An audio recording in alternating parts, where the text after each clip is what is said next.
तो episode number 15 की कहानी की शुरुआत एली के कारनामे को दिखाकर कृषि की न्यूज से शुरू होती है और पूरी दुनिया को संबोधित करते हुए बताती है कि अगर एली एल्स अपने मकसद में कामयाब हो जाती या वो इस दुनिया को मर्ज करने में कामयाब हो जाती तो हम लोग अपनी बिना इच्छा के या बिना विल के अपने अदर सेल्फ से मर्ज हो जाएंगे। और उसे ये बिल्कुल नहीं मालूम है कि वो लोग मर्ज होने के बाद क्या बनेंगे, लेकिन उसे इतना मालूम है कि 21 सालों में पहली बार सुपरमैन भी उन्हें बचाने के लिए नहीं आने वाला है, क्योंकि इस पैरासाइट ट्विन की वजह से उसकी शक्तियाँ खत्म हो चुकी हैं और इसलिए वो लोग अपने घरों में रख अपने चाहने वालों के करीब रहकर या जिनसे वो प्यार करते हैं उनके पास रह सकते हैं और ये दुआ कर सकते हैं कि कोई चमत्कार उन्हें बचा सकता है। और जब किसी लुइस को फ़ोन लगाती है तो उसका फ़ोन वॉइस मेल में जाता है और इधर हम देखते हैं कि लाना किसी की बात की परवाह ना करते और सारा के समझाने के बावजूद काइल को ढूंढने के लिए अपने बच्चों के साथ बाहर चली जाती है।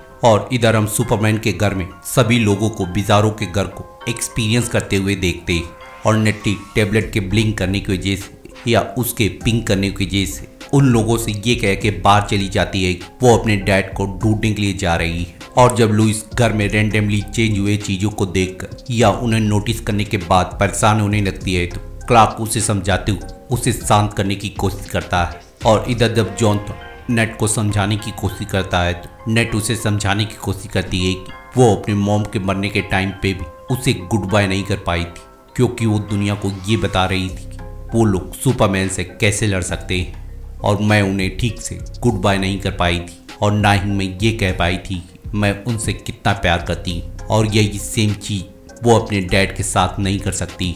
लेकिन तभी उसके टैबलेट पे उसके डैड का मैसेज आता है और वो उसे अपनी एस्केप पॉट लेकर या जिस शिप से वो यहाँ पे आई थी उसको लेकर पोर्टल के अंदर बुलाता है। और जब इस चीज़ को सभी को बता रही होती टालेल वहाँ पे दस्तक दे देता है और जब दोनों बातचीत कर रहे होते तभी वहाँ पे ग्लिचिंग शुरू हो जाती और लुइस टेलीपोर्ट होते हुए या ग्लिचिंग करते हुए पिज़ारो की वर्ल्ड में पहुँच जाती है। और जब वो परेशान होकर बाहर निकलती है तो उसके डैड टेलीपोर्ट होकर उससे मिलते हैं और जब दोनों मिलने के बाद इस चीज़ को समझने के लिए किसी को ढूंढने में लग जाते हैं तो इधर हम देखते हैं कि सभी जगह पे ढूंढने के बाद उन लोगों को लुइस नहीं मिलती और जब बिज़ारो लुइस वहाँ पे दस्तक देती है तो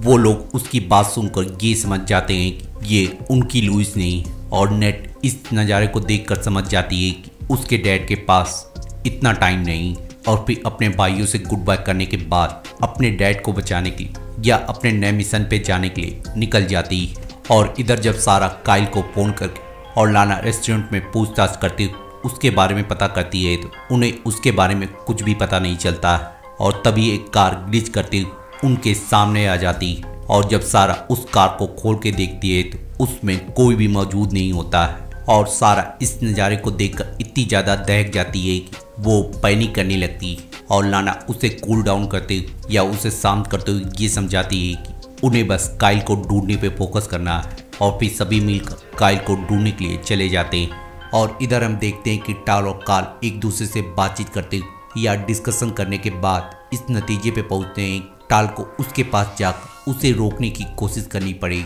और फिर टाल अपने भाई से गुड बाय करने के बाद उसकी तरफ बढ़ जाता है, लेकिन जब वो उसके पास पहुंच उसके ऊपर हमला बोलता है तो एली अपने मर्जर को छोड़कर उसके ऊपर टूट पड़ती है। और जब एली उसकी पावर को खींचने लगती है तो उसके चीखने की वजह से जॉर्डन को पता चल जाता है और अपने डैड से रिक्वेस्ट करने के बाद या उसकी परमिशन लेने के बाद वो अपने अंकल को बचाने के लिए निकल जाता है। और फिर वहाँ पे पहुँचने के बाद और उसे जोर से धक्का मारते हुए वहाँ से बहुत दूर फेंक देता है। और जब टाल घायल होने की वजह से गिरने लगता है तो जॉर्डन टाल को बचाते हुए या उसे कैच करने के बाद उसकी मदद से नीचे लैंड कर जाता है। और जब क्रैश लैंडिंग करने के बाद वो अपने भाई से बातचीत करते हुए उसे बताता है कि एली से लड़ना उसकी बेवकूफ़ी थी और वो एक ऐसी ताकत बन चुकी है जिसे कोई नहीं हरा सकता है। तो क्लार्क उसे बताता है कि उसे एक इंसान हरा सकता है और उसके पूछने पे वो उसे बताता है कि वो इंसान कोई और नहीं वो खुद है।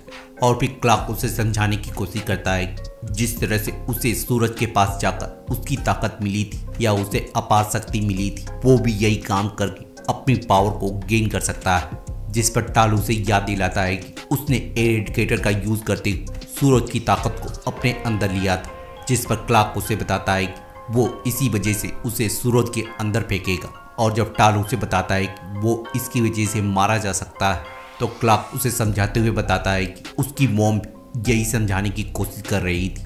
और फिर सभी के साथ बहस होने के बाद वो लोग इस नतीजे पे पहुंचते हैं कि वो लोग क्लार्क के प्लान को एग्जीक्यूट करेंगे। और फिर अपने बेटों को गले लगाने के बाद और उनसे गुड बाय करने के बाद और टाल उसके सूट को लेकर और सबसे गुड बाय करते उसे लेकर वहाँ से चला जाता है। और इधर हम बिजारो वर्ल्ड में देखते हैं कि लुइस और सैम शहर के अंदर पहुँचते हैं तो सभी लोग बाहें फैला और अपनी बारी का इंतजार करते हुए मर्ज होने का इंतजार कर रहे होते हैं। और जब दोनों कृषि के पास पहुँच और उससे बातचीत करते हुए यहाँ के बारे में समझने की कोशिश कर रहे होते, तभी सैम ग्लिच करते हुए वहाँ से गायब हो जाता है। और जब कृषि इस नज़ारे को देखकर अफसोस कर रही होती है तो वो भी ग्लिच करते हुए वहाँ से गायब हो जाती है।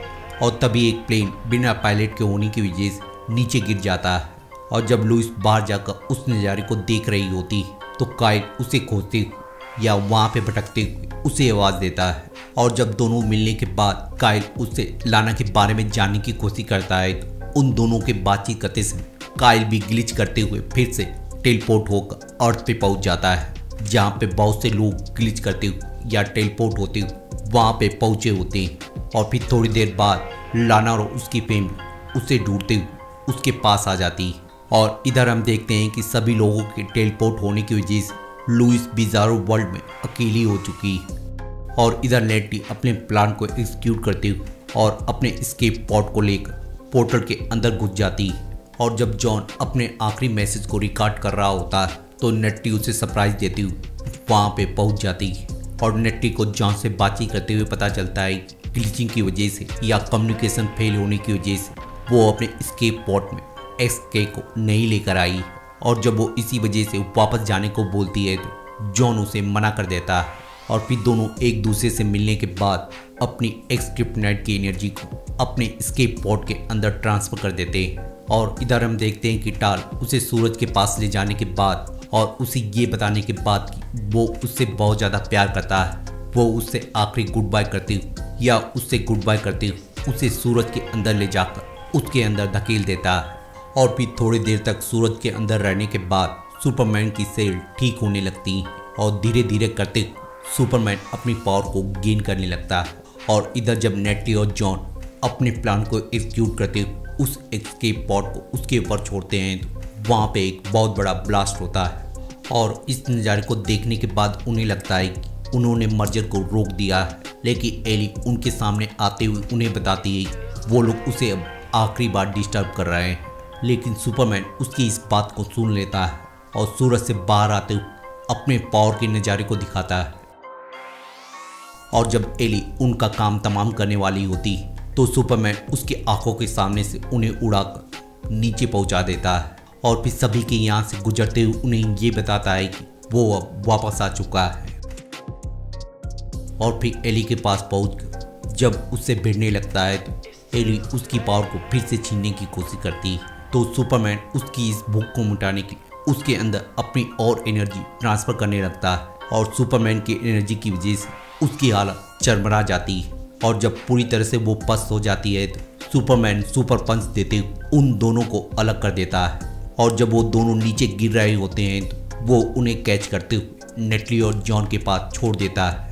और फिर दोनों अर्थ के बहुत बार चक्कर लगाने के बाद एक वैक्यूम क्रिएट करते हुए या फिर अपने पावर की एक एक्सट्रीम एनर्जी को जनरेट करते हुए अर्थ पे उतरते हुए अपने सुपर पंच को मारता है। और उसके इस कारनामे की वजह से वहाँ पे ब्लास्ट होते हुए दोनों अर्थ या दोनों दुनियाएं एक दूसरे से अलग हो जाती हैं। और फिर अपनी ग्रैंड एंट्री करते हुए स्मॉल वैली के लोगों के पास पहुंच जाता है। और वहीं पे लुइस लेन भी उसका स्वागत करने के लिए मौजूद होती है। और फिर सभी लोग इस जीत को सेलिब्रेट करते हुए मिरेकल मंडे मनाते हैं। और फिर मेलाना अपनी खुशी को जाहिर करते हुए वहाँ पे एक स्पीच देती है। और स्पीच खत्म होने के साथ क्लार्क उससे मिलने के लिए आता है। और इधर जब लुइस लेन सुपरमैन के कारनामे पे एक आर्टिकल लिख रही होती तो कृषि के वहाँ पे आने पर वो उसे ये सच्चाई बता देती है कि क्लार्क सुपरमैन।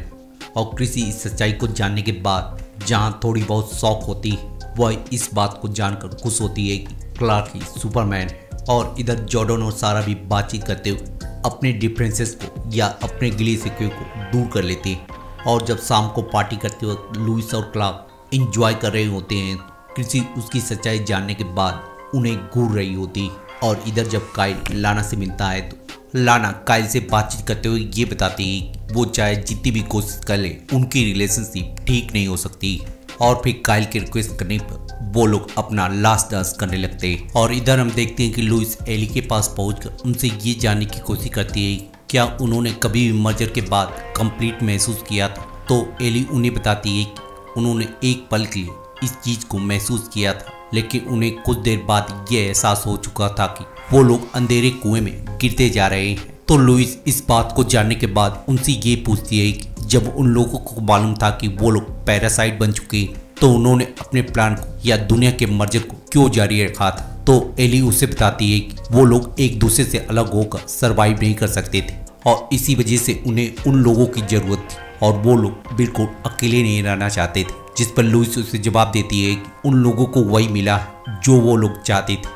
और इधर हम देखते हैं जब सुबह जॉर्डन, जॉनथन और सुपरमैन बाहर निकलते हैं तो उन्हें उनके अंकल का गिफ्ट मिलता है और क्लार्क उनके गिफ्ट को देखने के बाद उन्हें समझाने की कोशिश करता है कि उन्हें अभी इस चीज़ की ज़रूरत नहीं, लेकिन दोनों इस गिफ्ट को देखकर बहुत ज़्यादा एक्साइटेड होते हैं। और जॉर्डन उससे पूछता है कि आखिर अंकल कहाँ पे गए होंगे।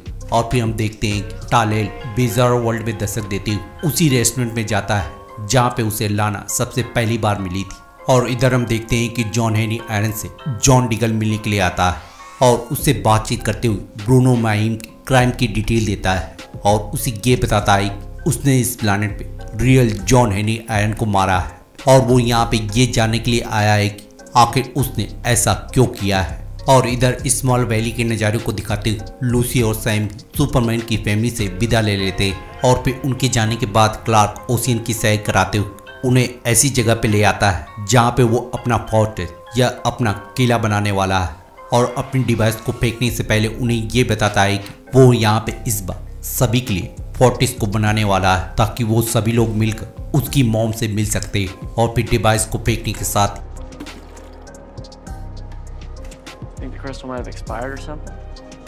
उसके किले की बनने की प्रक्रिया शुरू हो जाती है और फिर उस नज़ारे के साथ ये एपिसोड यहीं पे खत्म हो जाता है और साथ ही साथ ये पूरा सीजन यानी कि सीजन 2 खत्म हो जाता है। और आप कमेंट बॉक्स में लिखकर ये बता सकते हैं आपको ये वीडियो कैसी लगी है। तो मिलते हैं किसी और वीडियो में किसी और टीवी सीरीज को एक्सप्लेन करते हुए, तब तक के लिए शुक्रिया।